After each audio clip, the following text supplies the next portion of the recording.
แผนกโฆษณากรมตำรวจจราจรได้จัดกองประชุมปรึกษาหารือเกี่ยวกับเวียกงานโฆษณาระเบียบการสัญจรวันที่10กรกฎาคม2018อยู่กรมตำรวจจราจรได้จัดกองประชุมปรึกษาหารือเกี่ยวกับเวียกงานโฆษณาโดยการเข้าร่วมของท่านพันโทกรุงศรีสุวรรณตุ้มหัวหน้ากรมตำรวจจราจร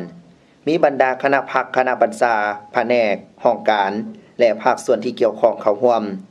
ท่านพันโทบุญเลิศวิลาศักดิ์รองหัวหน้าแผนกโฆษณากรมตำรวจจราจรได้ขึ้นผ่านบทสรุปเวียกงานโฆษณาในระยะที่ผ่านมาแผนกโฆษณาได้สร้างแผนการประสานสมทบกับภาคส่วนที่เกี่ยวข้องเพื่อเคลื่อนไหวจัดตั้งปฏิบัติลงโฆษณาเผยแพร่ระเบียบการสัญจรกฎหมายจราจรทางบกและกฎหมายขนส่งทางบกแต่ศูนย์กลางลงฮอดท้องถิ่นซึ่งแสดงออกคือโฆษณาตามสำนักงานองค์การ5ครั้งมหาวิทยาลัย9ครั้งโรงเรียนมัธยมสมบูรณ์8ครั้งกลุ่มบ้าน3ครั้ง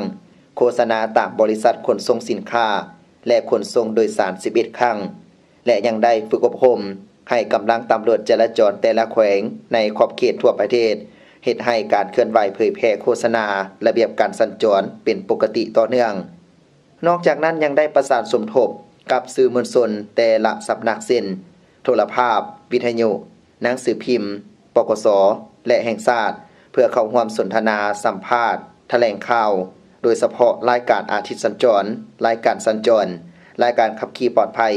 และรายการอื่นๆเพื่อเฮ็ดให้สังคมเข้าใจต่อระเบียบกฎหมายเกี่ยวกับความปลอดภัยจราจรทางบกรับรู้ถึงความเป็นอันตรายผลเสียหายที่เกิดจากอุบัติเหตุส่วนทิศทางแผนการในต่อหน้าจะได้สร้างกลไกประสานสมทบให้แน่นแฟ้นระหว่างตำรวจจราจรและสื่อมวลชนทุกภาคส่วนเพื่อร่วมมือกันโฆษณาเผยแพร่ระเบียบการสัญจร